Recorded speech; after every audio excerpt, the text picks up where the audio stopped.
Hello and welcome to a new series, brand new series on the Older Gamers Perspective channel, where I am exploring other ways of using VR.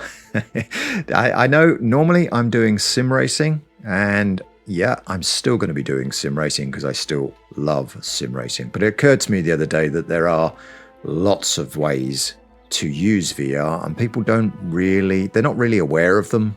They're not really looking at these type of things, and in my view they should be. You know, there are truck simulators out there, train simulators, and all of these things are a lot more relaxing, shall we say, than the highly competitive arena of sim racing. Now, sim racing is fantastic, but every now and again you need a break from it, and the question is, what do you want to do? Do you want to play a flat screen game, or do you want to do some more VR? In my case, it's usually the answer is always I want to do some more VR, but I don't necessarily want the high pace of sim racing. And I have been doing flight sim for a while, and that's very relaxing. It occurred to me the other day that I would really like to get back into a game that first got me into VR, which is Elite Dangerous. Now, Elite Dangerous I've been playing for decades now. I played this originally on the BBC B computer. I didn't actually own that computer. It was a friend's. I used to go around his house and play it. And then I had it on various different other computers, including, I think, the Amstrad CPC 464. Definitely played it on that. Maybe the Atari ST, I'm not sure.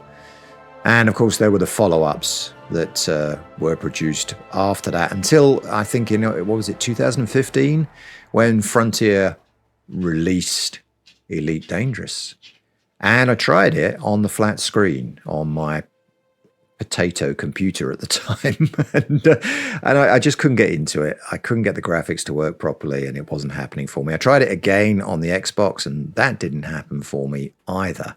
And then I was years later around a friend's house, and they said, "Have you tried Elite Dangerous?" And I said, "Yeah, I didn't like it." He said, "But have you tried it in VR?" So, VR, bit of a gimmick, isn't it? And he said, "No, try it." And I put on his Oculus SDK, I think it was, and I tried Elite Dangerous. And all of a sudden, after all of those years of playing Elite Dangerous, there I was in a spaceship, in the spaceships that I used to play all those years. I was actually sitting in this spaceship. I could look around. I could almost feel like I could reach out and touch some of the things that were there.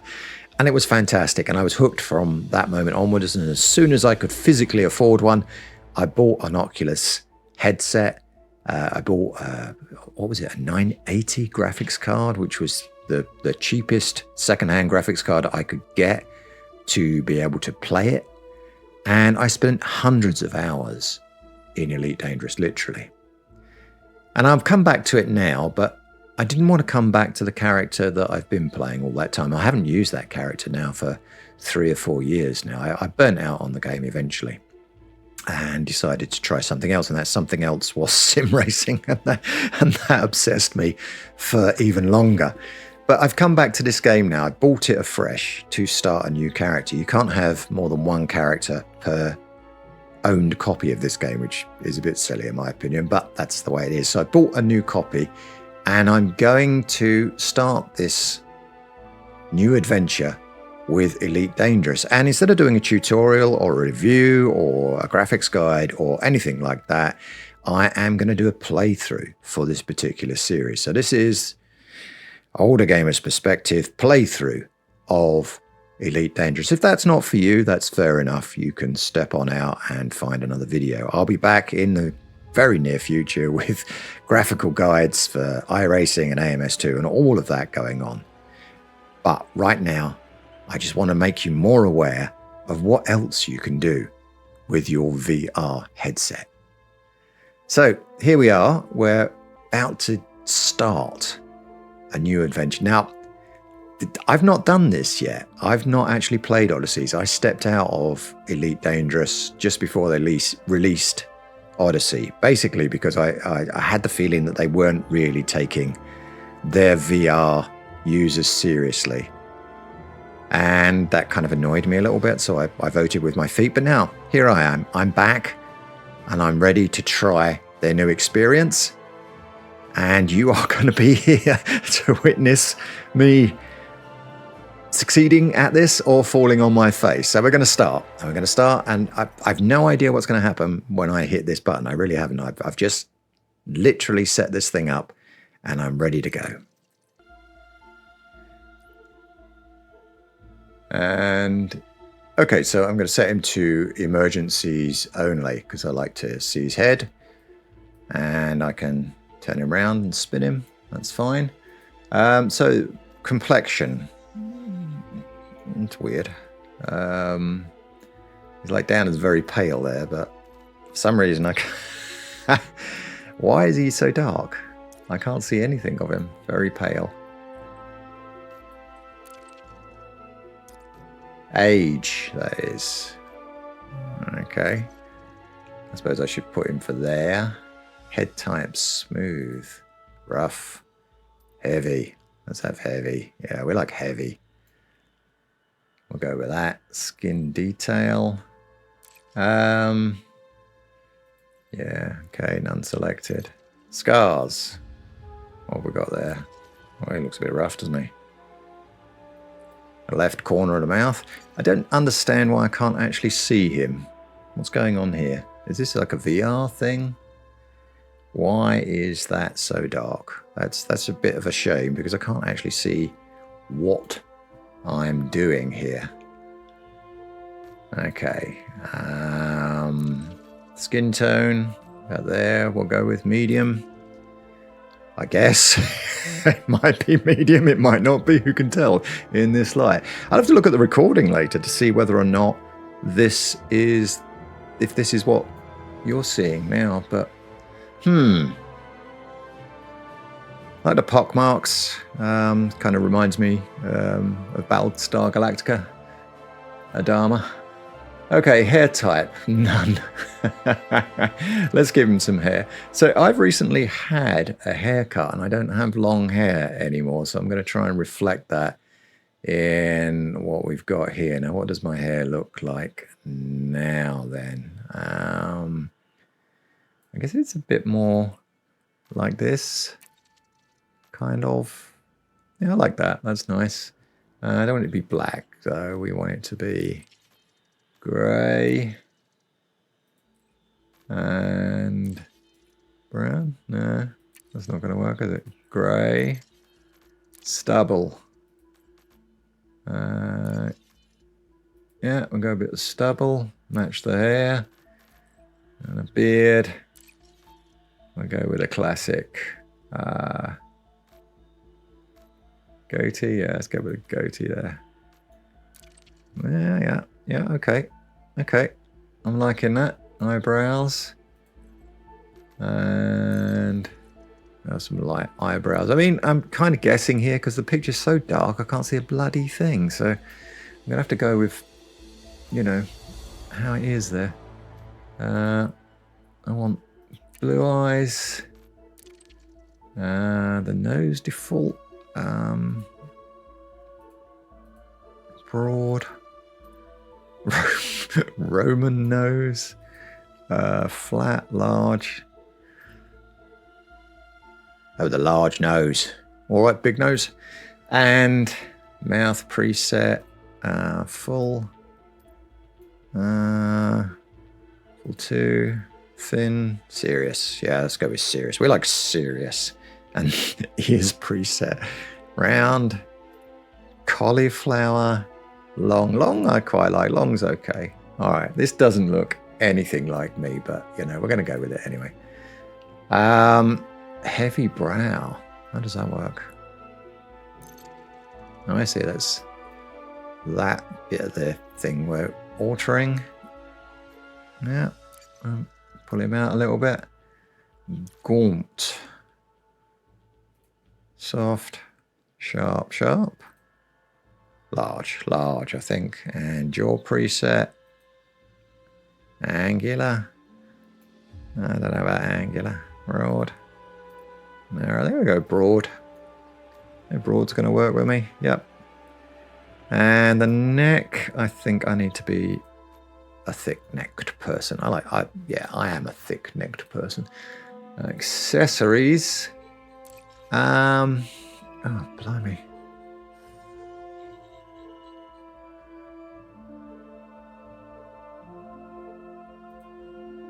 Go back to there. I can see him. I'm not keen about that hair. Are you? That's not great. Let's try something else. Platinum Bond. We got grey. Grey is what we want. Medium grey. That can be grey. That can be grey. And that one can be grey as well. All right. And we go back. It's the only way I can sort of see the colours. Yeah. Okay.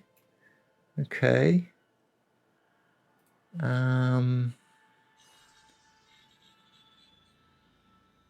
Yeah. All right. We'll go with that. Yeah. I mean, it's a bit silly that you've got to go back to this screen to be able to see what's going on, but I quite like him. I quite like what he's looking like. Not sure about his eyes, but you know, we can go with that.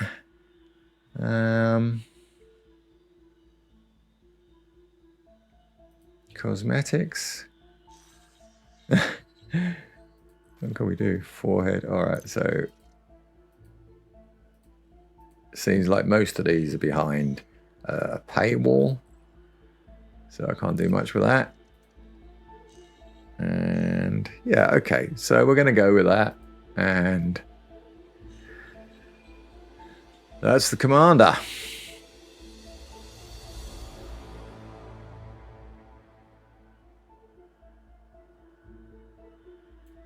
All right, we'll continue.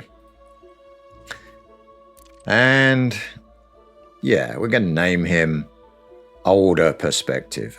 I mean, might actually call him OG Perspective. OG Perspective. Older Gamer Perspective. Where do I find these names? I don't know. So we confirm that. Okay. So I have now created the character and I can start. I've no idea what's going to happen here at all. This is all strange. I mean, the character thing, yeah, okay, that was fine. And the dark bit was a bit of a... I don't know how these bugs stay there, to be honest with you, in games this old, but maybe it's just one of those things. Okay, so let's have a look what's going to happen now. Where are we? We're in present day.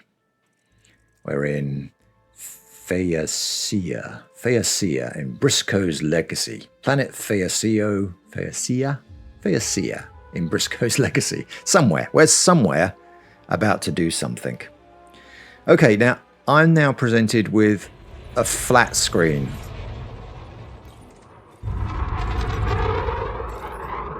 This is it, soldier. Your last assignment before moving on to bigger and better things. I'm guessing your head is up in the stars already, but you've got to stay focused for me. Your short jog from the enemy settlement had to drop you far enough to avoid their defense systems. The terrain should keep your approach hidden, so you'll have the advantage. They'll be too busy tracking me anyway. I'll set an insight marker for you. Get moving. I'll coordinate from orbit. I mean, honestly, I thought he was never going to stop talking. So, what's going on here? I've been dumped out of VR, and I'm now presented with this flat screen. I don't know whether you can see this, but it's just a flat screen in front of me in VR. I'm no longer a VR person.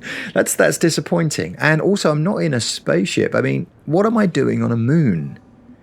I've come to Elite Dangerous to fly spaceships. That's what Elite Dangerous is famous for. If I wanted to traipse about on foot shooting things, I'd load up PlanetSide 2 or find an old battlefield. So, I mean, I do something with a game that is designed from the ground up to do this sort of thing much better than I feel Elite Dangerous is ever going to be able to do it. I need to... Why am I not in a spaceship? Okay, all right. Let's look around. Already I'm disappointed with this new experience. Shift to sprint. I've got to find shift in my VR headset on the keyboard. Okay, can I sprint forever? Apparently, I can. Whoop. The mission objective is a classified NOC data package. Turns out a list of undercover operatives is worth a lot of credits. You'll need to access the command center data port. The security will give you a warm welcome if they spot you though. It'll be tricky, but nothing a pro like you can't handle. Just follow my direction. Lethal force is authorized to mix and sour. Not picking up any comms traffic in or out. We're on the scan. I have to say I'm not in love with the graphics in this area. I don't know whether or not that's me and I haven't set them correctly yet. Ah, crap. Looks like we're late to the party. Someone's knocked the settlement offline. Crap. Did a real number on the place too. I've seen a few bodies. High temps in a couple of buildings, probably fires. Alright. Without power, things are a little more complicated. You need to get the settlement back online before we can extract the mission data.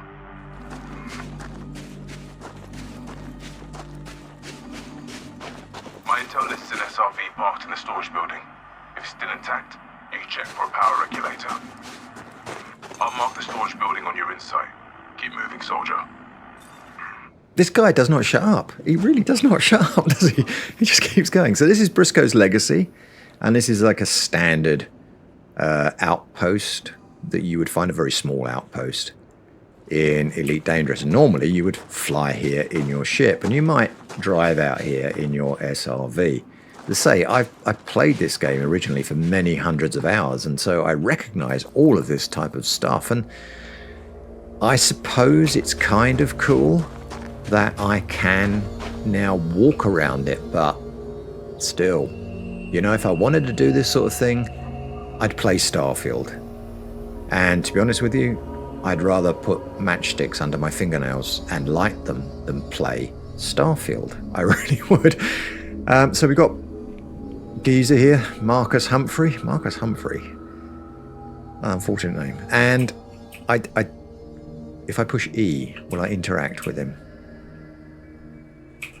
Nothing happening. Alright.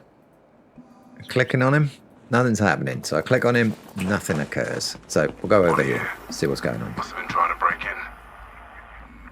Since the power's down, you're gonna have to charge the door manually. Use your energy link tool on the charge port to the right of the entrance.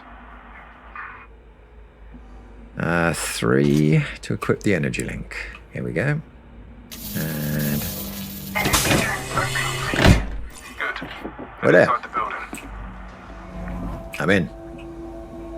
This darkness ain't helping my visuals. Wanna switch the flashlight on for me? Looks like nobody managed to get in. Perfect. There should be an SRV parked in here. It's a Scarab model. Entering pressurized environment. I mean, it's telling me that I've got 72 frames, but honestly, it feels a lot jerkier than that. Look, it really is horrible. And there's a lot of anti-aliasing going on here. It really... Ugh.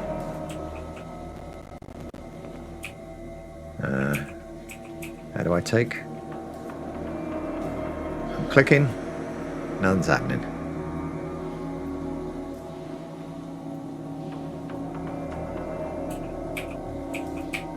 Moving close. No. I'm clicking, I'm pushing E, which is often interaction thing, but what about space? Whoa, no, that just jumps me up. Okay, so I have no idea what's going on here. I'm losing patience with this. Can I skip this completely? Because I'm just so bored with it. Skip training. Yes. I'm sorry, that bored me. That really bored me. It was Starfield Light, and the controls were beyond me because I'm in VR, and it wasn't even a VR screen. It wasn't in a VR environment. It was just a flat screen in VR, and that really annoyed me as well. I know that's not happening for me. Okay, so having come out of there, I can now select a package. Okay. Either the new commander one, trading, go through transportation.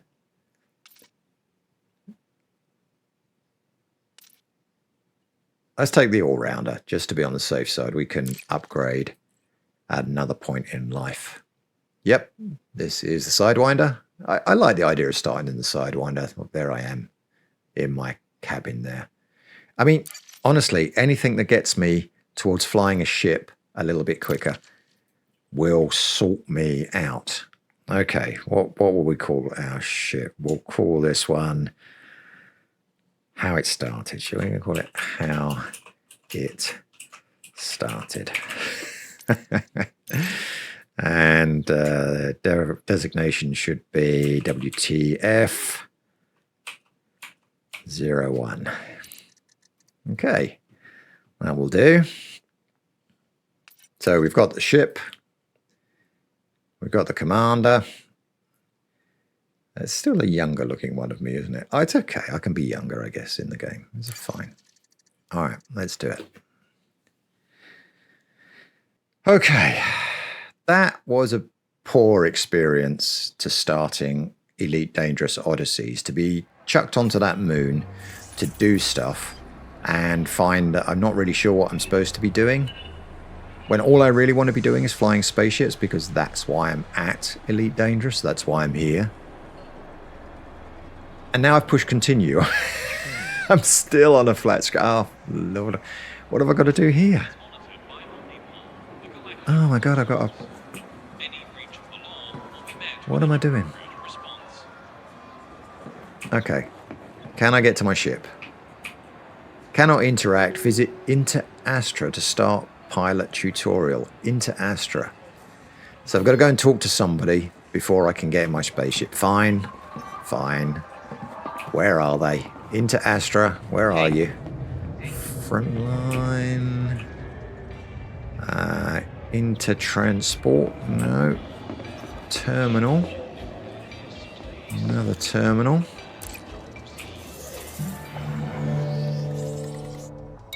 Okay. Nothing about Inter Astra here. Okay. Escape to exit that. What have we got? Some more lifts over here. Let's see what we can do here. No shuttle book. Do I need a shuttle to get to my ship? Is that how it works? Is that...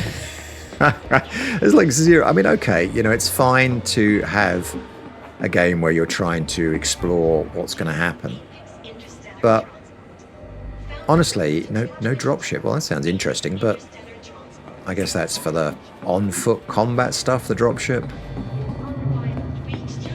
I mean, it looks cool. And it's nice to wander around these sort of places. There's a staircase over there. There's a staircase going down over there. It's nice to wander around, and it's nice to have, or not be led by the nose into these type of things, but it might be nice to be given a clue as to what I'm actually supposed to be doing. I've no idea. What am I doing here? Equipment trader. I don't know if I need equipment just yet, so I'm not going to spend whatever I've got left. Okay, presumably you can pick up dodgy missions from the dodgy bar crowd. Can I help you, Commander? Maybe even... Can I get a drink? Looking to make a business transaction? Ah, no drink then. Please, do feel free to waste my time. Yeah, well, I kind of feel like Frontier are doing that to me anyway, so why shouldn't I do it to an NPC placed here by Frontier? Now, who's this fella? If you need any advice, just let me know. Ship salesperson. Okay, let's see what happens. Wonderful. Let me help you find the ship of your dreams. Okay. So flight training. The elevator said it wouldn't let me go down there until I'd done flight training, so... Sure. Would you like to simulate your Pilots Federation assessment as a training exercise? a simulation of an assessment. Okay. I'm uploading your original I guess that makes license sense. evaluation to your inset. Have fun, Commander. Am I actually going to be in a ship now? Am I actually going to jump into a spaceship? Yes! I'm in a ship! Actually in a ship. Oh my god. Welcome to Morton Dock. Make yourself comfortable while we finish some preliminary ship checks. My name's Theo Acosta, and I'll be running your Pilots Federation evaluation. Most pilots assigned to me earn their license, so as long as you follow my instructions, you'll be a commander in no time. Oh, and before you ask, I may sound like an Imperial, but I'm actually from an independent system. Good to know. Good to know. Today we'll be covering the basics of flight control, combat, and frameshift drive use. This Sidewinder has been installed with a specialized computer that'll take control at certain points. Mostly you'll follow a series of objectives to guide your actions. These are shown in the info panel at the top right of the head-up display. Okay, you're good to go. Select auto launch from the options ahead of you when you're ready.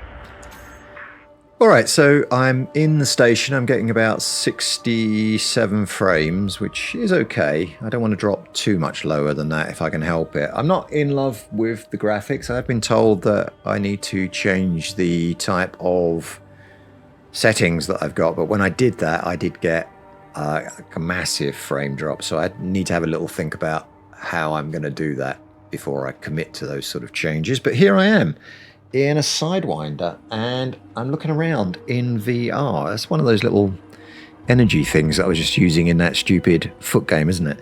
And down there, look, there's the flight training manual, but next to it is a flask of coffee, and I really, really need a cup of coffee right now. I really... I feel like... But I'm here. I'm actually in a spaceship in Elite. I can't believe it's taken me this long from starting a character to being in a spaceship when it's a spaceship flying game. Right, what did the guy want me to do? What did he say? I think he wanted me to auto launch, maybe? Ah, there we go. Joystick had become unplugged. I'm using the X52 here, X52 Pro, and one of the leads on the throttle there had become unplugged, and there was no lights on the joystick itself, but only on the throttle. So there you go. Top tip, check your leads. So, auto launch. Here we go. The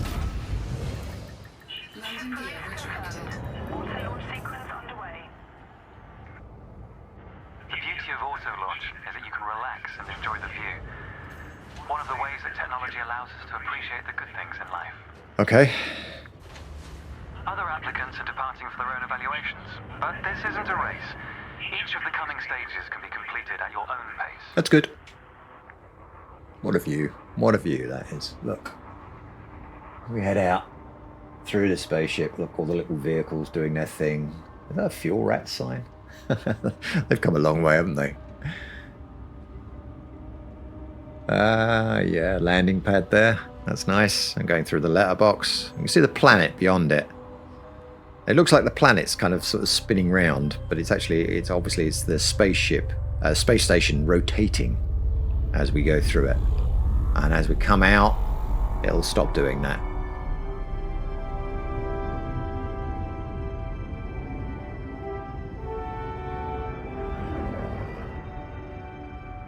Remarkable, isn't it? For so long, humanity gazed up at the stars in wonder. We're not distracted by one of Earth's many wars. And now, we glide between them without a second thought.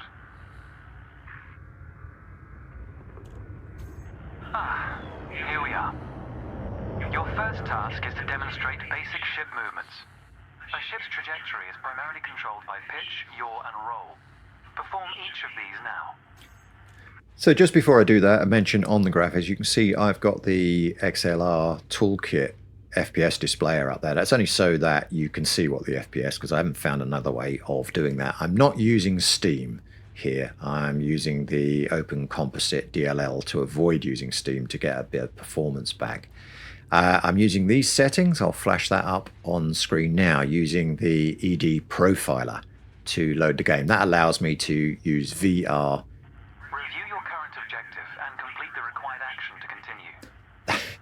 It gets cross with if I don't do the stuff that I should be doing. That allows me to do VR and flat screen. I'm also using virtual desktop to connect to my PC, and I'm running a 4070 Super with a 13600K and 64 gigabyte of DDR4 RAM. Now I better do stuff before he nags me again. So that's that one, and then we yaw. Well, that was roll, wasn't it? Of course, yeah. This is yaw. Going that way. Good. Now increase your throttle to accelerate forwards.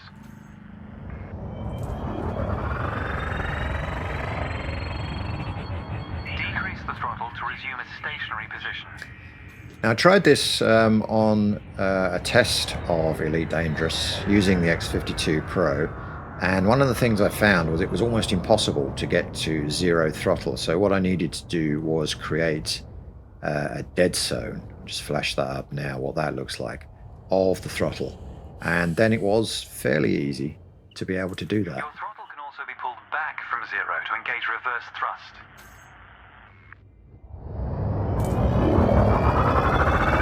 As before, push the throttle in the opposite direction to cease moving. Inputs confirmed. Looks like you've got the hang of individual controls. Thank you. Let's see if you can put them all together. Let's see. Your next task is to guide your ship through a series of checkpoints. Head towards the course, following the target indicator. Here we go. The course weaves through an orbital structure and is designed for the novice pilot. Okay.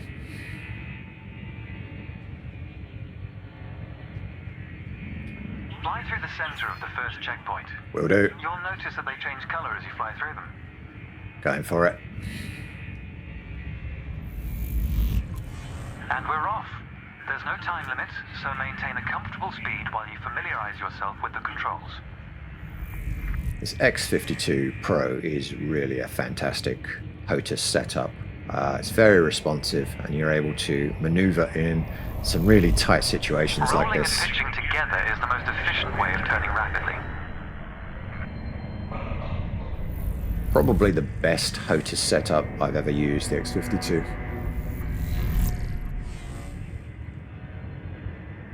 But, Mozza, if you're watching this, that doesn't mean I don't want to review your force feedback joystick. Please send me one.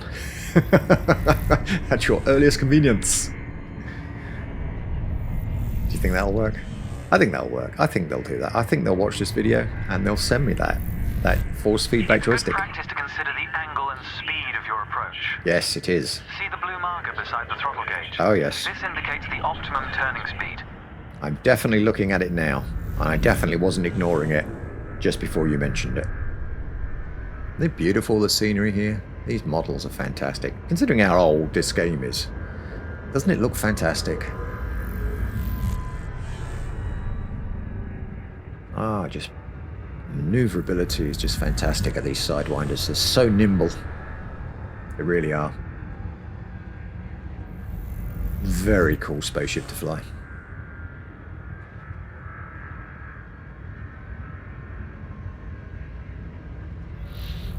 There we go. Oh, bit of noise there.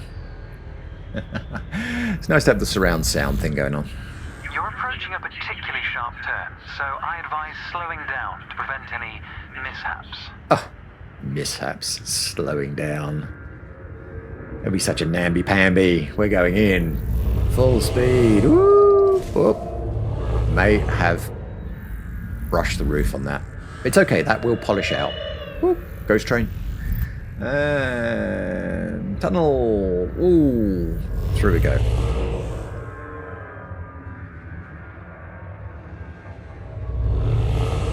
And around. Your ship's boost function greatly increases your speed, but use it wisely.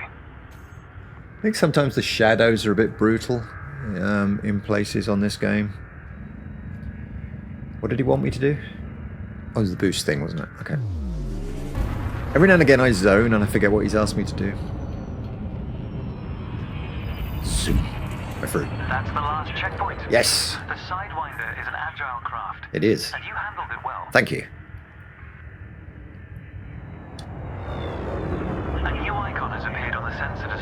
center of your dashboard. This represents a nearby beacon, which you'll soon scan as part of your evaluation. Okay. Target the beacon before we continue. All right. Targeting. Now I found with the targeting, look, yeah, if I move my VR headset left or right, I can no longer target. I've got to be looking directly at it. You're going to use your ship's data link scanner to analyze the beacon, but you need to deploy hard points first. Okay, I'm going to deploy the hard points, and I'm not going to giggle childishly when I say hard points. Good. Most external modules are installed on hardpoints, including weapons. Control is back with you. The beacon is relatively small, so you'll need to position yourself close to it. I might giggle if he keeps saying hard points, though. Oh! Watch your speed here. We intend to scan the object, not become one with it. Oh, Saki. Whoop, whoop, whoop, whoop. There we go. You can scan the beacon now. Scanning.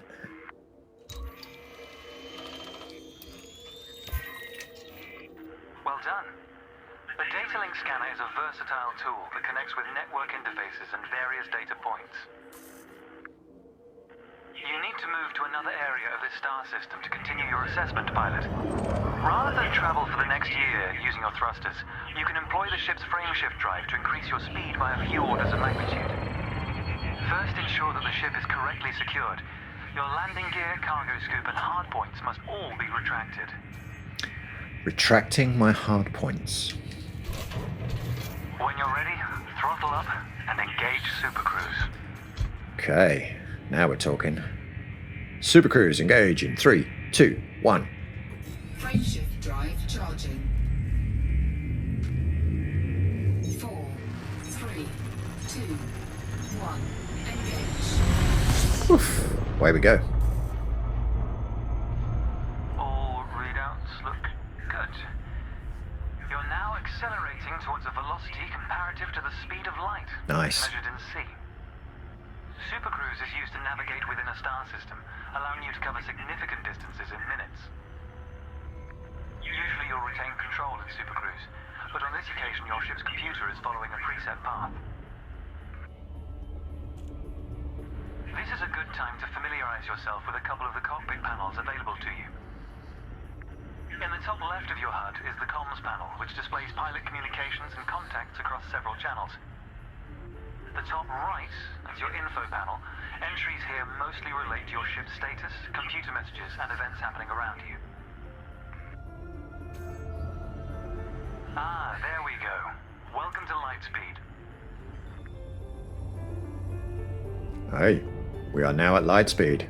I'm traveling at the speed of light. Don't stop me now. Why is it that professional singer career of mine never took off, do you think? Okay. We're heading towards stuff quite quickly now. Watch the distance and speed markers on the dashboard. These are used to help you accurately disengage at your destination. Okay. Are you disengaging, or is that me? I wasn't clear on that. Your next lesson will introduce the basics of combat. Several static and mobile targets will be provided around a decommissioned megaship. We'll also cover some situational information about weaponry and target tracking. And yes, you'll get to shoot those weapons you saw earlier. Yeehaw! Weapons shooting! Yeah! But the disengaging thing, could we circle back to that? Because, we're heading towards planets and stuff. And I wasn't sure if it was me that's disengaging or you. Astronomical bodies have a gravitational effect on the FSD, reducing your ship's speed. The closer the body, the greater the effect. Okay, good to know. But the disengaging thing, is that you? Ah, it is you. That's good to know. The frameshift drive is disengaged. Welcome to the combat zone. Before you start shooting, however, Right. try analyzing the megaship with a data link scanner. Okay, I guess I need to deploy my hard points.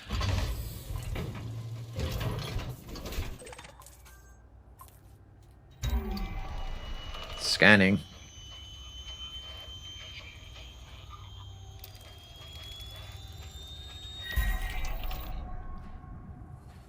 Well done. Well done. It's often worth scanning objects you're unfamiliar with to learn more about them. Next, you need to activate your weapons by cycling to a different fire group. Okay, I think that's this shortcut. Yes. You'll notice that your weapons are now listed on your HUD. Fire groups allow you to manage your hard points efficiently. Let's begin the combat evaluation. Destroy several of the canisters. Several.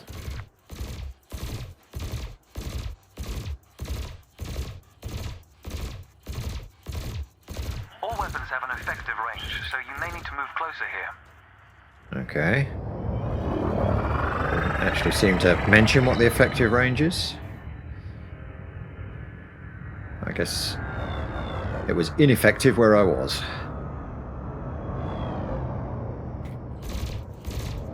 Oh yeah, Your that ship seems has to two have done it. weapons installed. Make sure you use both your primary and secondary triggers. Okay. Didn't target that one, did I? Okay. Ooh. Thrusters are particularly useful for navigating around large structures. Why not give them a try? Thrusting. Okay, so I'm going to thrust to the right. Your cannon will automatically reload until the ammunition supply runs out.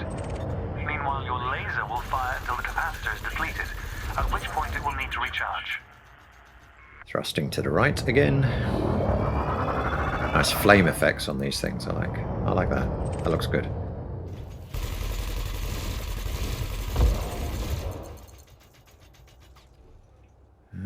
I mean, the opening of this set of tutorials, running around on foot on a moon, that was disastrous. But this works for me. I think this is classic Elite Dangerous. This is what they should be doing of. Quota achieved. Let's dial up the challenge a notch, shall we? Yes, let's. An unmanned craft has arrived nearby. These drones are used by the Pilots Federation as target practice, and they're quite harmless. To continue, bring the craft into your sights and open fire. So yes, it's a classic Elite Dangerous thing there, with the solid arrow is the direction of travel. The two other arrows are telling me sort of where the ship is, and the front one telling me which direction it's going in. To get above this structure a little bit. And the weapons needed to be quite close to be effective, didn't they? So let's try and get in a bit closer. And there we go.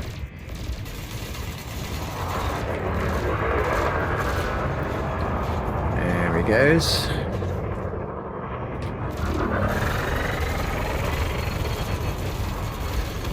Push. Target destroyed. And some. Nice work. You may have noticed that multi-cannons are effective against unshielded targets. Okay. Another craft has arrived. Has it? This one is fitted with a shield generator.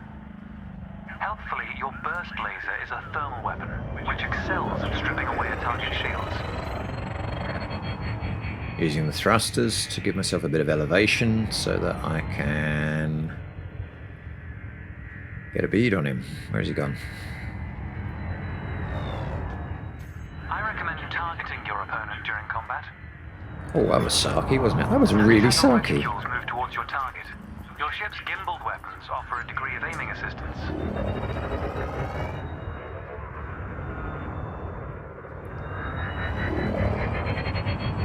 Okay, closing in. Firing.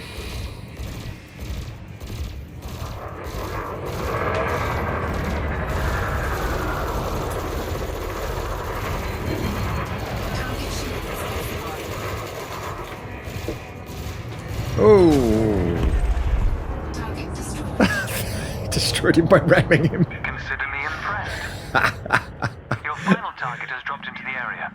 This time your opponent will fight back, but its damage capability has been greatly reduced. That's what I like to hear. Your target will not react until it registers shield damage. Engage when ready. Alright. Yeah, so I that target, I think his engines went offline, and I was coming in a bit too close to him. And yeah, I've got the same problem there, not being able to target this ship because I wasn't looking directly at it. You have to think about that for the future. I can do that. If anybody knows a better way of doing that, or even just turning that off inside VR, please comment below.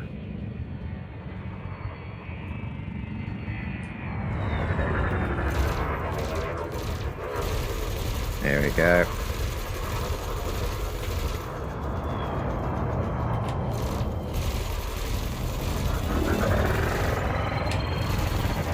A bit far away from them, aren't I?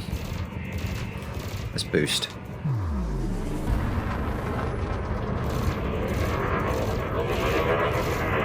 Try not to stray too far from the combat area, pilot. Yeah, I'm just chasing your drone, mate. You know?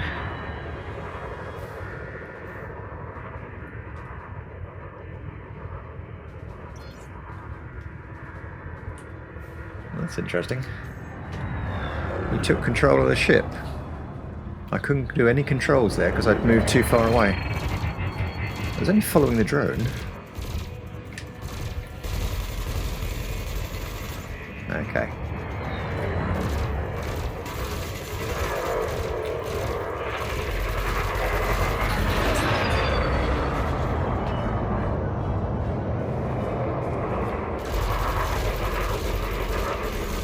Target shields offline.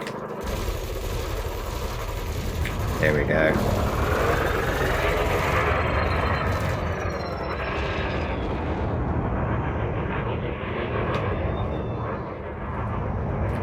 Got him. Targeting. Multi-cannons. Yes. Target destroyed. Thank you. That was the last target. Even if you're planning on a peaceful career, understanding the basics of combat is vital for a pilot's long-term survival. For advanced combat information, you should refer to the pilot's handbook, which we'll cover in more detail soon. Is it just me, or does that planet look The well next step dodgy? of your evaluation involves a hyperspace jump to a neighboring star system. Okay. On this occasion, your ship's computer has selected your destination for you. We'll cover selecting destinations manually soon. The mass lock indicator on the bottom right of the dashboard is active. This means a large object is in close proximity, preventing you from engaging the FSD. To resolve this, throttle up to move a safe distance away from the megaship.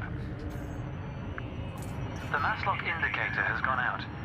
When you are ready to travel light years in seconds, engage the FSD.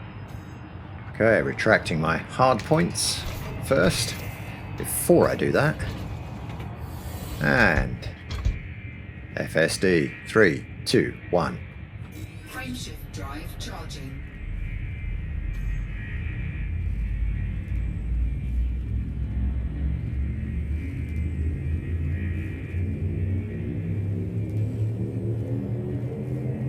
Four, three, two, one. Engage.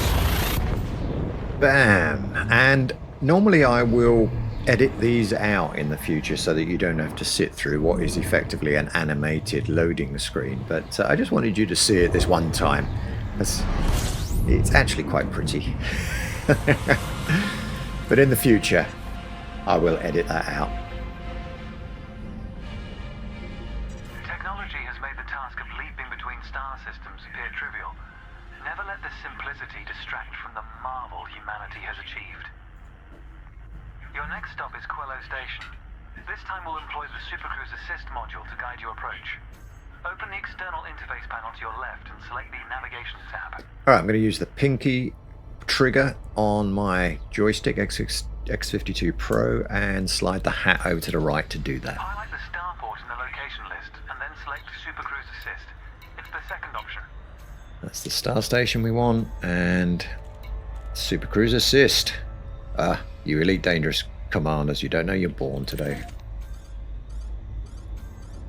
Okay. Where have we got this space station-y thing?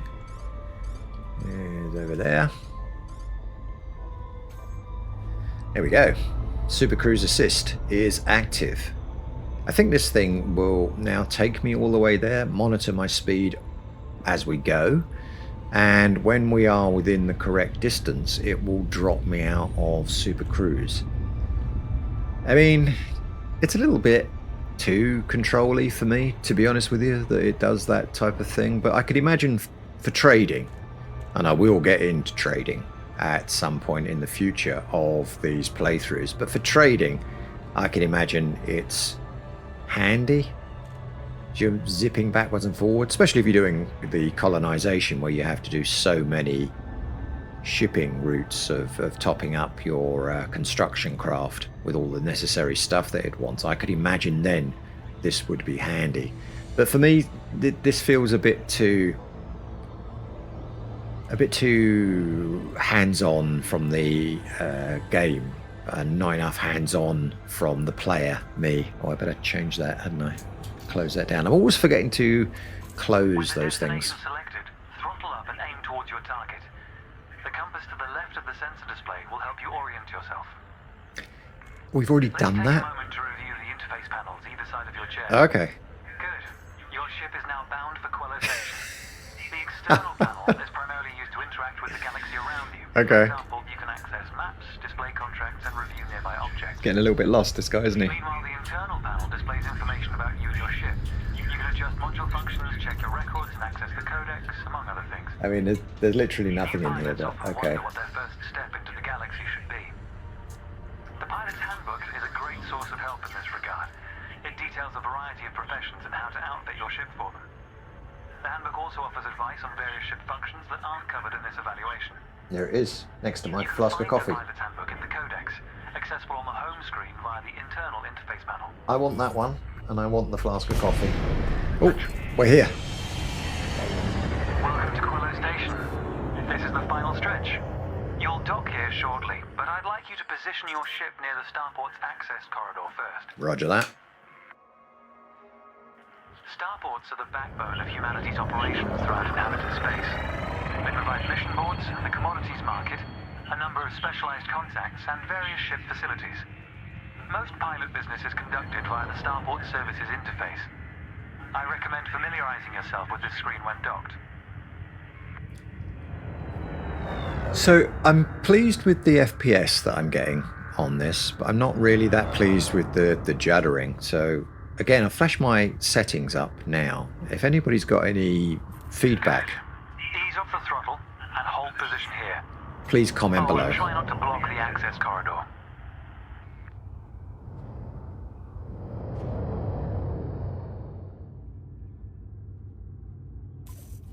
We'll be using the docking computer for this landing. You can always dock manually in future, of course, but practice in a training simulation first. That sounded sarky. Whichever method you use, all ships must seek docking permission before approaching a landing pad. To request docking permission, open your external interface panel and select the Contacts tab. Okay. Then select Quello Station in the list, followed by Request Docking in the information panel.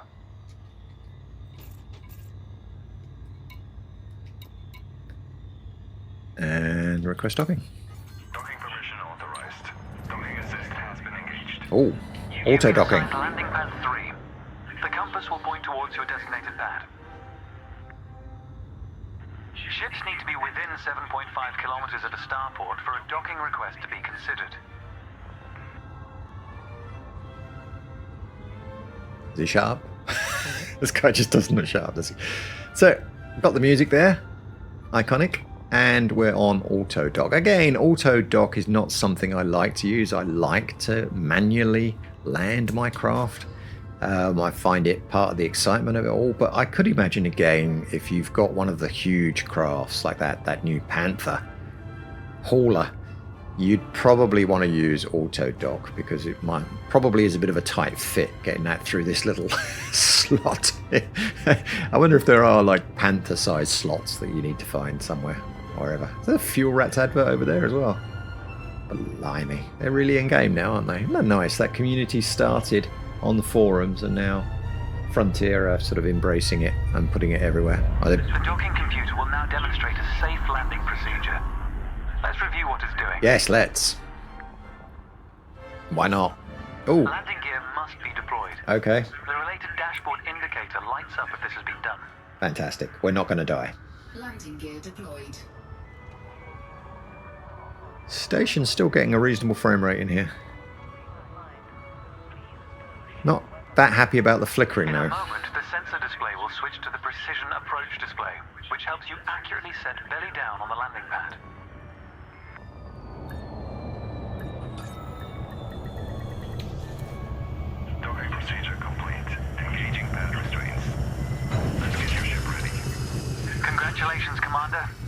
evaluation has been successful, and a license is being assigned to you as I speak.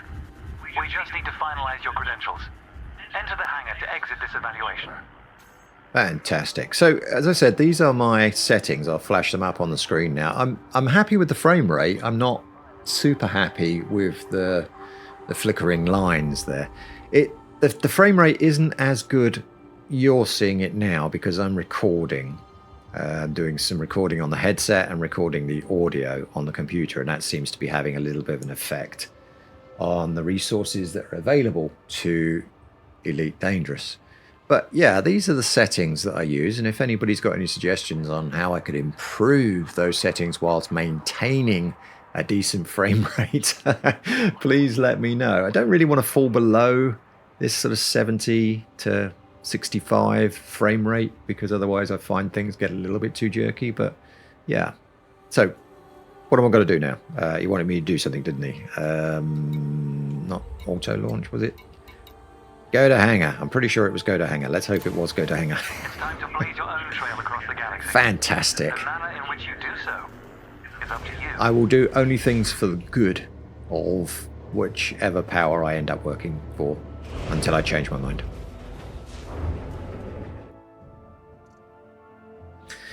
Okay, so we did the moon tutorial, and that was a disaster for me. I hated it. I really loathed whatever was going on there, and I shortcutted it and came out of it.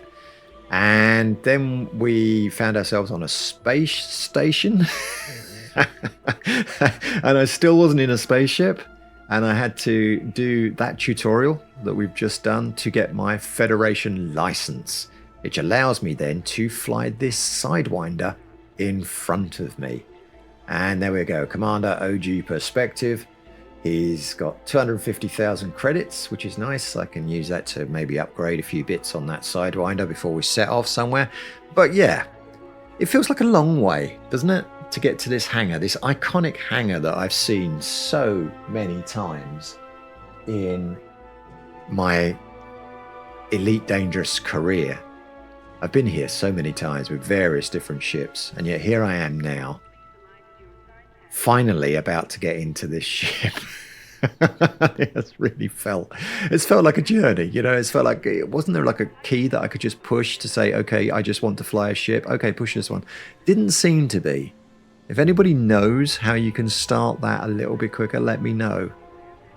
Maybe you just have to do it. I don't know. Maybe that's a good thing. But for returning players having to do these things, unless you're testing key bindings and HOTAS setups and graphics setups, you just want to get on with the game. But here I am, finally able to get on with the game. I'm going to hit this continue, and I'm hoping that's going to put me inside this Sidewinder standing in front of me. Let's try that now. Oh, I'm going to do open play because I don't care. I'm rogue. I'm dangerous. I'm going to play an open play and probably regret. Oh no! No, I'm back at the space station. I'm not in... What is going on? Welcome to Chamberlain's Rest. I don't want to be in Chamberlain's Rest. I don't want to be in this space station. I want to be in my spaceship. Where's my spaceship? Oi, stop looking at your iPad and tell me where my spaceship is. Tell me. Another iPad there. Does nobody want that? Can I steal that? No, obviously not. All right, okay, so... Oh, hang on. Can I... It wouldn't let me do it before. Oh, yes, I can. This is the express lift. All right, okay. So, how it started. That's the name of the ship. It's a Sidewinder. Go to your hangar. All right, so this is presumably a loading screen where I just sit in here, and when this fake elevator ride has finished, I will appear in my ship. I'm still not in my ship. Where am I? That music is awful, isn't it? I'm somewhere where they don't pick up litter. There's a pizza box and a can of something. Can of beer, maybe. Where am I? apart from Chamberlain's Rest. Where am I?